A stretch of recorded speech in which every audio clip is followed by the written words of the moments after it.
Thank you very much, Mr. Speaker. Mr. Speaker, I'd like to update the House on yesterday's social media summit and the progress we've made on tackling online harms to health. We called this summit to bring together the principal social media companies, including Facebook, Instagram, Twitter, Pinterest, Google and others, as well as the Samaritans and the eating disorder charity Beat. It was the second such meeting that I've held, along with the Education Secretary and the Minister for Suicide Prevention, on how we can protect people, particularly children, from online content which promotes eating disorders, promotes self-harm and suicide, as well as how we address the growing problem of anti-vaccination misinformation. Mr. Speaker, social media companies have a duty of care to people on their sites, and just because they're global doesn't mean they can be irresponsible. We have been resolute that we will act to keep the internet safe, especially for children, and I'm grateful to the companies for their engagement. Mr. Speaker, we've all seen and heard about tragic cases of vulnerable children turning to self-harm and even taking their own lives after accessing graphic images, promoting and even encouraging suicide and self-harm online. In the same way, we know that online content on eating disorders can be extremely harmful to vulnerable children and young adults. I've met with the parents of children brought up in loving homes who had no idea of the dangers their child was being exposed to on their smartphone or tablet whilst they were supposed to be safe at home. We all know of parents whose children have been affected, and for all of us, this is very close to home.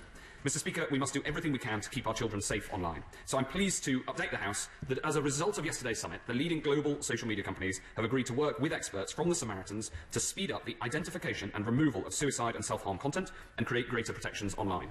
They'll not only financially support the Samaritans to do the work, but crucially, Samaritans' suicide prevention experts will determine what is harmful and dangerous content, and the social media platforms committed to either remove it or prevent others from seeing it and help vulnerable people get the positive support they need. Mr. Speaker, the mainstream media already have well-established codes of practice and training to remove material that promotes suicide and self-harm. In my experience, the British media acts with great responsibility on this matter, and it's time social media companies do the same. This partnership marks, for the first time globally, a collective commitment to act, to build knowledge through research and insights, and to implement real changes that will ultimately save lives. Social media companies also gave us an update on the actions they've already taken. Following the first summit in February, Instagram now have a policy globally of removing all graphic self-harm imagery, and other sites have also taken action, but there is much more to do and more content to remove.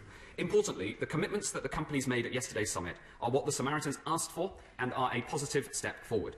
The progress we've made shows how far the progress we've made so far shows we can affect positive change. But I know that the House feels strongly that just because these companies are global doesn't mean we as a House can't determine society's rules and expectations. And on this, we're prepared to act too. My right honourable friends, the Home Secretary and the Culture Secretary, recently published the Online Harms White Paper, which sets out the proposed regulatory framework for addressing online harms. It sets out a new statutory duty of care to require companies to take more responsibility for the safety of their users and tackle harm caused by content or activity on their services. Compliance with this duty of care will be overseen and enforced by an independent regulator, which will be responsible for producing codes of practice that will explain what companies need to do to fulfil their duty and the robust action they need to take to remove illegal or harmful content. And the White Paper also proposes sharing of information, research and best practice to improve the understanding of harmful content across the industry. Mr. Speaker, the summit also allowed us to discuss how we can work together to tackle another online danger, the spread of anti-vaccination misinformation. Since Edward Jenner's discovery, vaccination has saved hundreds of millions of lives around the world. There are few innovations that have reduced human misery so much. After clean water, vaccination has prevented more deaths and disease than anything else in human history. The science is settled. Vaccination saves lives. It not only protects your children, it protects other vulnerable people who can't do anything about it themselves. And failure to vaccinate puts their lives at risk. The rise of social media now makes it easier to spread lies about vaccination, so there is a special responsibility on the social media companies to act.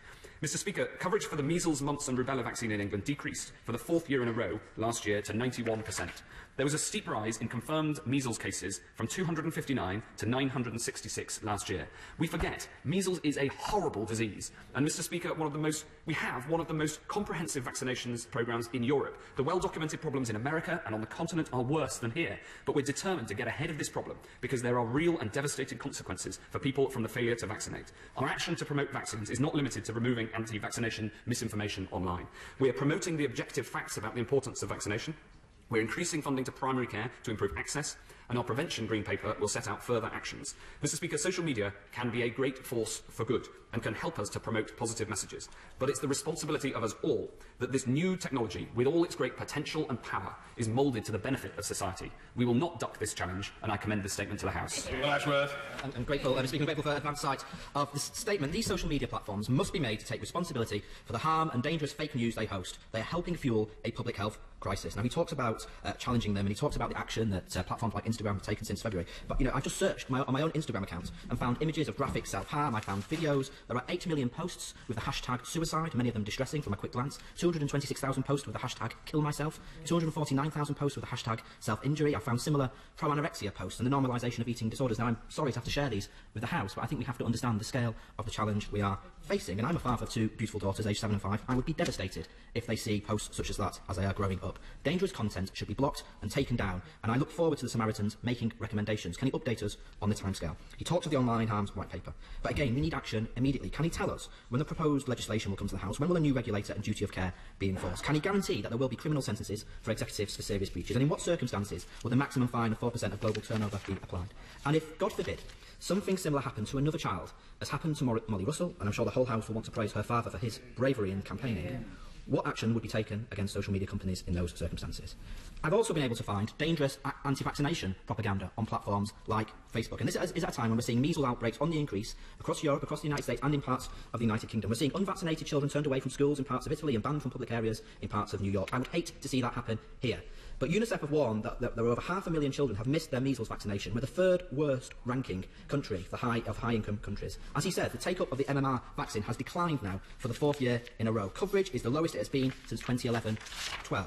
Now, I know he said on the radio last week he was considering banning unvaccinated children from schools in England, but I think we need a clear vaccination action plan urgently from the government. This cannot be about penalising families. So yes, intervention with social media platforms when we have the legislation in place, but while we wait for the legislation, will he consider instructing Public Health England to launch an online social media campaign on those platforms which is currently sharing anti-vaccination propaganda to challenge those dangerous anti-vax myths? And does he accept that falling vaccination rates are not just about online activity? Public health services have been cut by 800 million. Our health visitors have been cut by 8% in recent years. Our school nurses are down 24% in recent years. General practice has faced a funding squeeze. Our GP numbers are down by 1,000 since 2015. And at the same time, this last year marks the first year we've seen a reversal in the percentage of children receiving vital health check-ups on time. That's the first time since the measurements began. 14.5% of children are not receiving a 6 to 8 week review on time. 24% are not receiving a 12-month review on time. And the number of mothers over 28 weeks pregnant receiving their first face-to-face antenatal contact with a health visitor has fallen for the 2nd year in a row. So will he also today commit to reversing public health cuts and restore health visitor numbers? And will he invest in general practice so that we can meet the 95% national vaccination coverage rate as recommended by the World Health Organization? And when does he expect us to meet that 95% rate? Mr. Speaker, children are 20% of our population, but they are 100% of our future. We must always put their health and well-being first. Yes, there's been some progress, but we need further action today as well. Thank you very much, Mr. Speaker.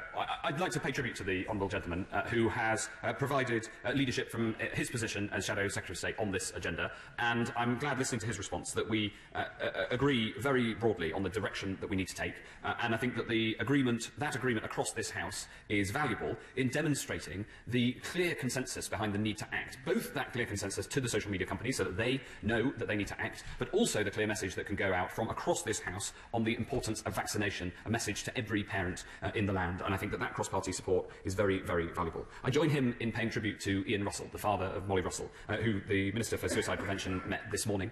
He has been brave and eloquent in bringing the issues around this to light, and I pay tribute to him for that, and I thank him for that and for how he's spoken about what needs to be done, and I know that he is as determined as we are to make sure that action actually translates into saving more lives.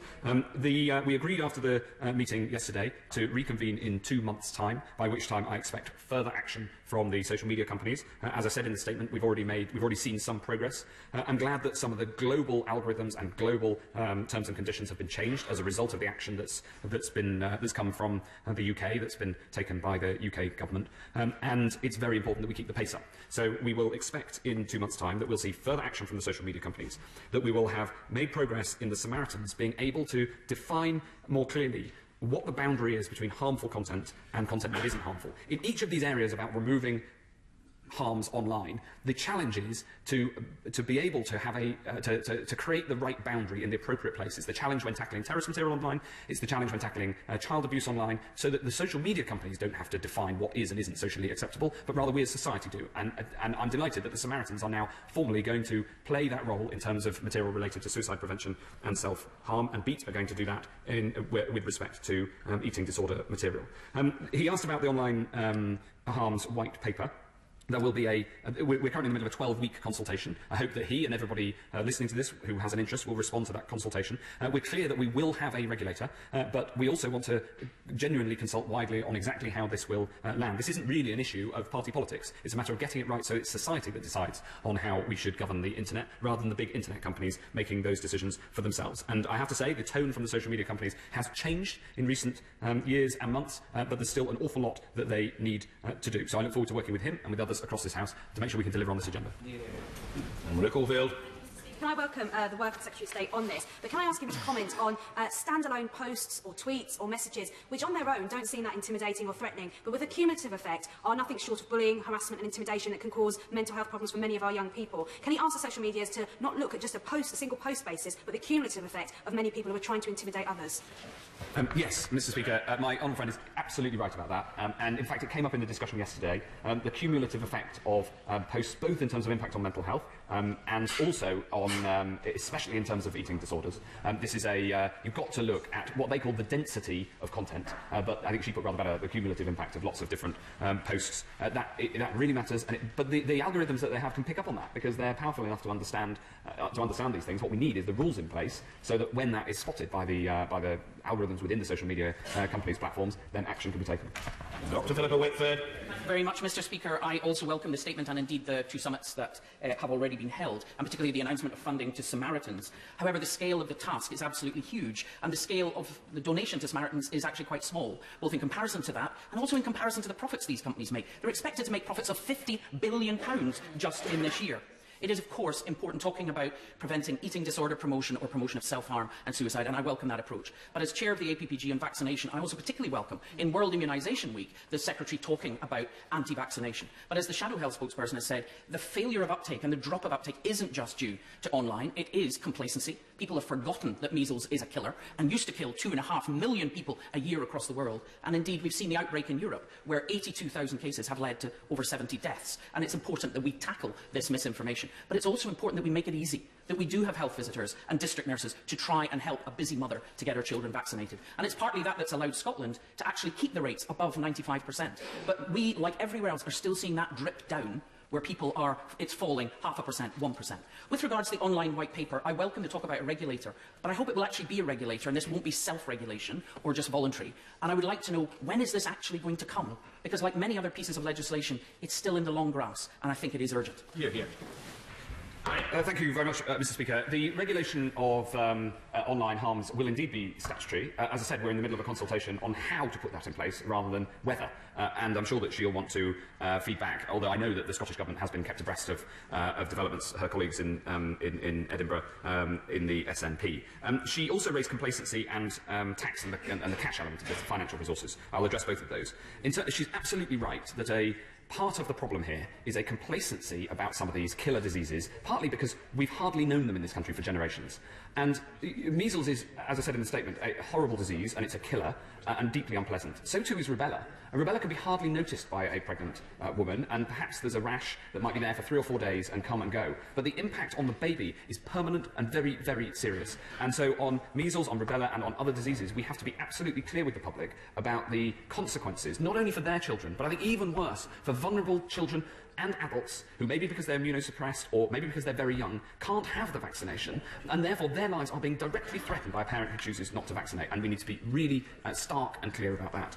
She mentioned the fact that the social media companies have contributed to the Samaritans. They have, this was the Samaritans' ask for this stage of putting together the organisation they need and the experts they need to provide clarity on the boundary of what is and isn't acceptable in this space. Of course, I'd be perfectly prepared to go and ask for more if more is needed, and what's more, we're bringing forward a digital services tax because historically the global tax system has not worked well fairly to tax these companies by their nature of how they make their money. And on that, we've worked for years to try to get a global consensus on how to tax them, but we are now perfectly clear that we're going to bring forward that tax next year in the UK, whether or not we can get global consensus. Tim Lawton. Mr. Speaker, I applaud the Secretary of State for taking this initiative and certainly endorse the comments about the good of vaccination. But I hope that the warm words of the social media company, which he has recounted, are matched by action. questions, because I'm afraid that is not the experience of the Home Affairs Select Committee, who again had a woeful performance from the Facebook, Twitter and YouTube representatives who came in front of us again last week. Is he aware that it's not just a question of taking down content or not allowing it, which they are not doing their job properly, but the algorithms they use actively promote more extreme versions of what people may be searching for, be it extreme right-wing, be it terrorism, radicalisation or self-harm here. So is he convinced that they are actually going to put their money, their considerable money, where he thinks their mouth is, and make sure that there are serious interventions to stop this stuff being promoted to some of our most vulnerable citizens?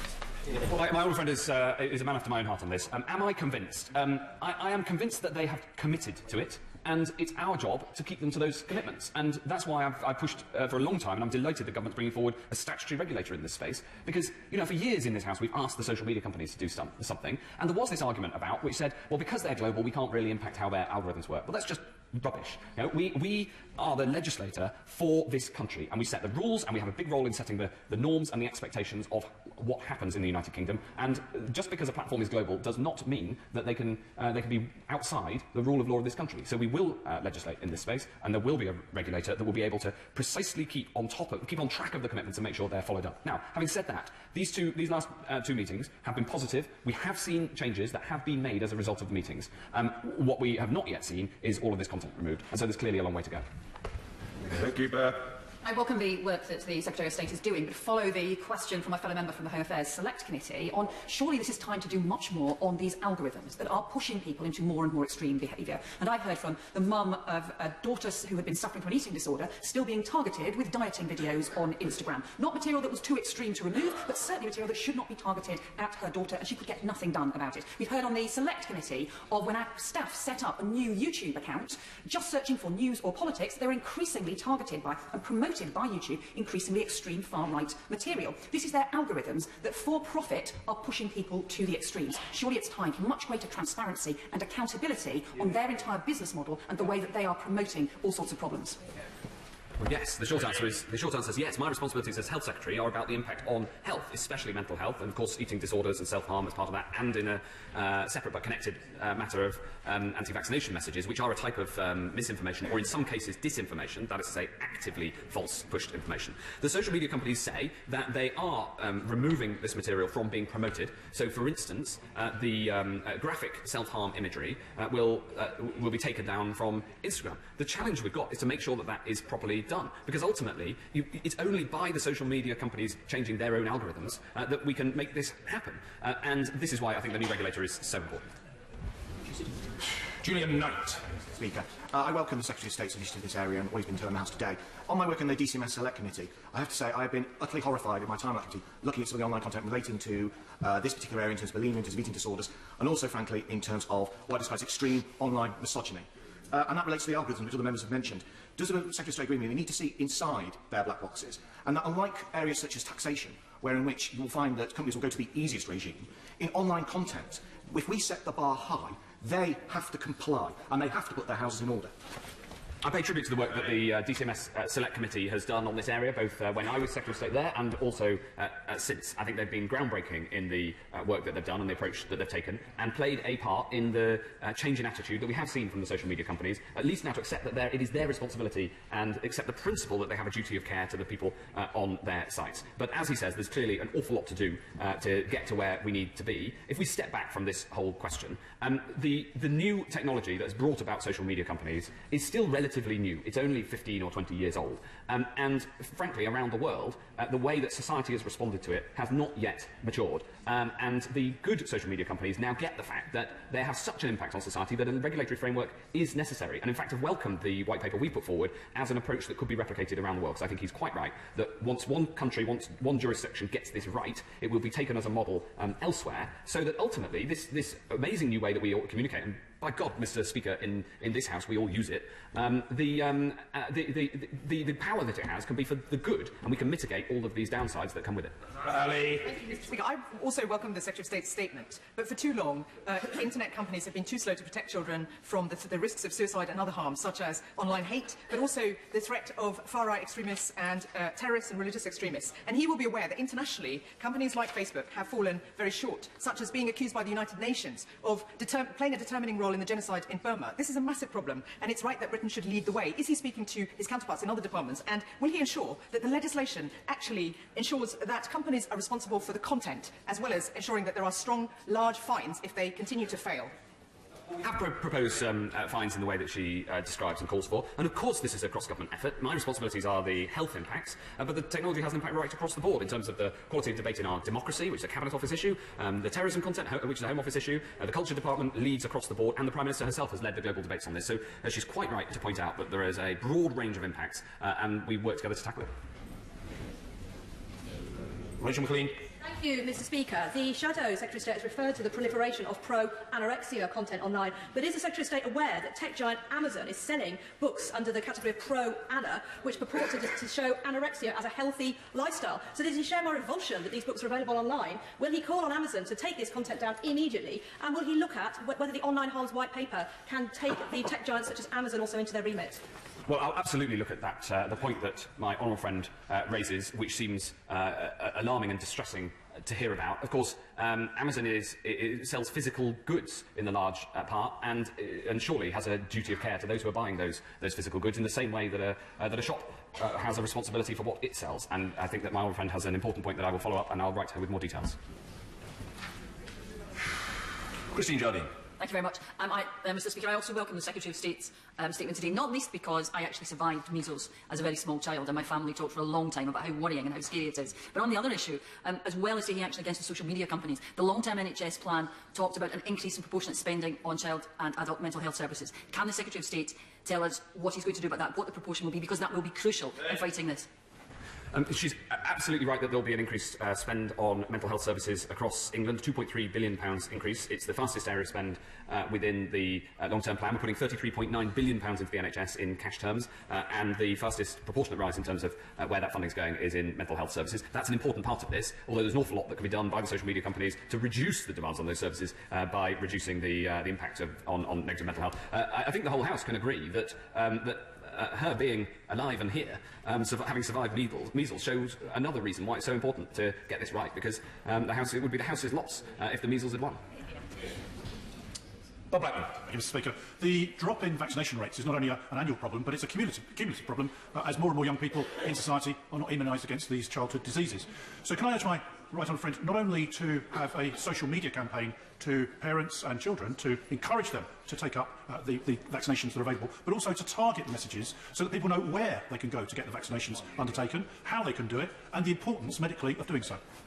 Yes, my honourable friend is exactly right in what he proposes. That is, in fact, underway. I should have mentioned this in response to the Shadow Secretary of State. Public Health England have a targeted programme of positive information.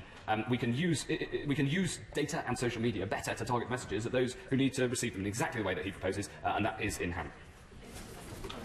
Ms Elmore. Speaker, I welcome the Secretary of State's statement today. I welcome the consultation. I'm grateful to my honourable friend, the Shadow Health Secretary, and the Minister for Suicide Prevention, who have taken part in the launch of my APPG report on new filters into young people and its impact, or into young people's mental health, the impact on social media. I'm also grateful to him to agreeing to have a meeting with me next week to discuss the contents of the report. One thing that isn't in the consultation and hasn't been mentioned today is the idea of a social media health alliance that brings together the social media companies, and not just groups like Samaritans, but young people's groups and social work groups that can actually formulate, collate and undertake more research into the impact of social media and its impact on young people. I'm just wondering whether or not the Secretary of State would consider this, and whether or not his department and he and the Minister would take a lead on forming this, as we do with gambling and other compulsive disorders. I'll certainly consider it. I look forward to talking to him about the idea more next week. The importance of dialogue in this area is critical. We shouldn't only have dialogue, we also need to have concrete legislative action. But I'm very grateful for what he said in terms of the work that's been done. I'm glad that he's also working in this area. I look forward to discussing it with him more. Mike Wood. Thank you, Mr. Speaker. 3 million of the 4 million videos that have been taken down by YouTube in the last 6 months were identified and removed through artificial intelligence. What greater role does the Secretary of State see in technological development in helping to reduce online harm and keep people safe online? Well, artificial intelligence clearly has a role in identifying material that needs to be removed in exactly the same way that it has now been started to be used to remove terrorist content. In fact, we're talking to some companies who may be able to do this. But you also need to identify what material should be taken down and what should be left up. And defining that boundary is critical to then training the artificial intelligence to be able to do its job. And hence the importance of the decision to have the Samaritans do that work in identifying the boundary so that we can then train the artificial intelligence to identify what needs to be taken down. I'll listen to you, Liz. Very much, Mr. Speaker. With my tactical wearing a dress so big I can hear the colleague behind it as well. Will the Secretary of State look at the harm that celebrity endorsements can have on young people on social media? The Empowered Women Project in Scotland highlighted that Geordie Shore's Barney Simpson had been plugging thermosin diet pills, which are marketed as skinny caffeine. When I asked the Secretary of State for DCMS about this, he said the UK government were looking at user-generated content, not necessarily commercial activities, but celebrity endorsement does veer into this commercial area and is very, very significant in terms of body image and eating disorders for young people. Yes, my colleague, the Minister for Suicide Prevention, is looking at this area, in particular at cosmetic endorsements of cosmetics, and I'm sure she'll be very happy to talk to the Honourable Lady about it. You Merriman. Thank you, Mr. Speaker. For my generation, growing up, may have had fear when it came to bullying in the playground, but largely home was a refuge and one of safety. The problem for the current generation is that they can find themselves being bullied 24/7 because of social media. And I'd like to ask the Secretary of State, if he agrees with me, it's little wonder, when I contacted Twitter after I'd seen some rather libellous material, their view was it was not, in their view, abusive. But the reality is it was against the laws in this country. So until these social media companies understand that they have to operate under norms and laws of this country, they will never reform if they just abide by Californian norms. He's put it exactly right, and this is what the duty of care is all about. And this argument that I hear less and less, to be honest, that but is wrong, which is that these are international companies and therefore they'll abide by somebody else's laws. Thanks very much. That is out of date, and the Online Harms White Paper makes that clear, so that we can start to have a proper enforcement mechanism, so that it is the rules that this House sets, occasionally amended by the other place, that defines the law of the land, and that we don't have a Wild West. And this action in terms of protecting people's health is just one part of that response that we need to make sure that the internet is safe, especially for children. Carol Monaghan. Mr. Speaker, for calling me so early in this. Mr. Speaker, couldn't be any worse. Couldn't be any worse. Mr. Speaker, my son contracted measles 1 month before he was due to receive his MMR vaccine due to a dip in numbers being vaccinated. So I very much welcome the Secretary of State's statement about tackling anti-vaccination posts on social media. But last year, the Science and Technology Select Committee carried out an inquiry on the impact of social media on young people's health, and one of the statistics that was presented to us was quite disturbing. It was that 50% of young people between the ages of 11 and 16 had stumbled or had seen pornographic images. Many of them had stumbled across them. And when I spoke to my 11-year-old daughter about this, she confirmed that yes, she had seen images that had upset her, but she was too scared to speak to me about it. So can I ask the Secretary of State, what sort of work is he doing to alert parents, not just to the dangers of social media, but how to speak to their children and how to identify when their children may have seen things online that has upset them?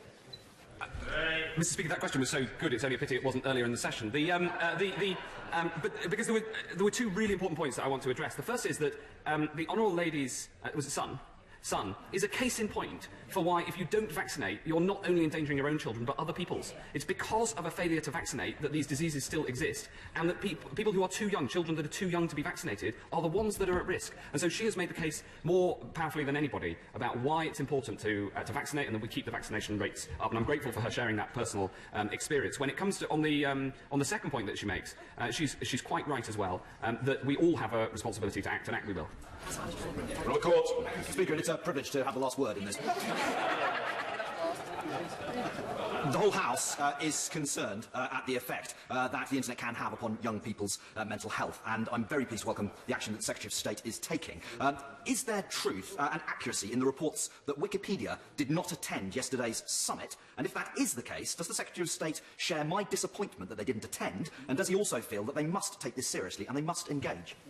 Yes, unfortunately those reports are true. I share his disappointment that Wikipedia have not attended either of the two summits, despite being invited. We agreed at the summit yesterday that we will get in touch in robust terms with Wikipedia, because it is not acceptable for them to shirk their social responsibilities either. I think, if I may say, Mr. Speaker, this statement and the responses to it have shown complete unanimity of every speaker in terms of the need to tackle anti-vaccination misinformation, and complete unanimity as to the responsibility of the social media organisations for the duty of care towards the health, the mental health and otherwise, of people on their platforms. This House speaks with one voice, and the social media companies and the internet companies who haven't yet engaged should listen. Thank you.